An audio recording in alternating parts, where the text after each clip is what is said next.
don't think so. Because with science, you are more of a product than a contributor. Okay, what do you mean by that? That's interesting. That sounds like you said product and contributor. I'm thinking, is it object and subject? So I have kind of the brain. Since the brain understands the brain, well, the brain is the subject who's doing the knowing, and then the brain is the object that's being known. The sense in which perhaps to understand myself in this way, I have to objectify myself. I have to think about my brain as not me, not the brain doing the knowing now, but as the thing being known. You see what I'm talking about? There's a way in which to know myself in this way, I have to stand outside of myself and treat myself as the thing under the microscope. Is that getting close to what you were thinking of with product and... Yeah, well, science just makes just like that, like you view yourself as a thing. Oh, sorry.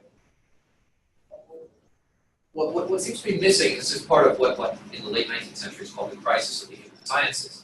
What seems to be missing is the ability of science to account for that subject brain, for the self that's doing the knowing.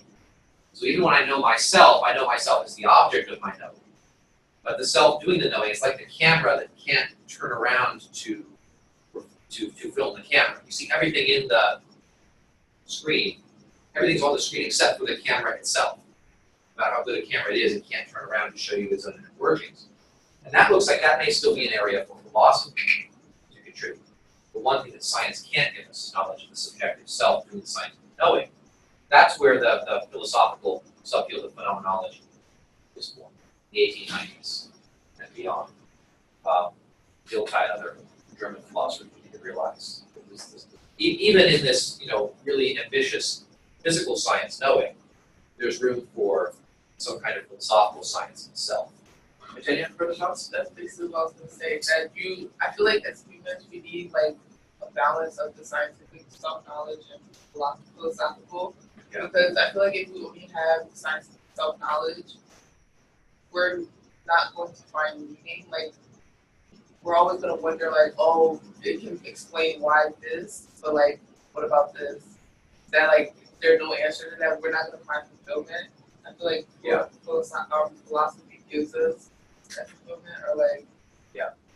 Well, it seems like I've sort of I didn't anticipate the lecture going quite this way today, but what I've sort of stumbled over is maybe a counterexample for Atkins. When he says, look, science is universal in scope, and it can give you the truth about anything.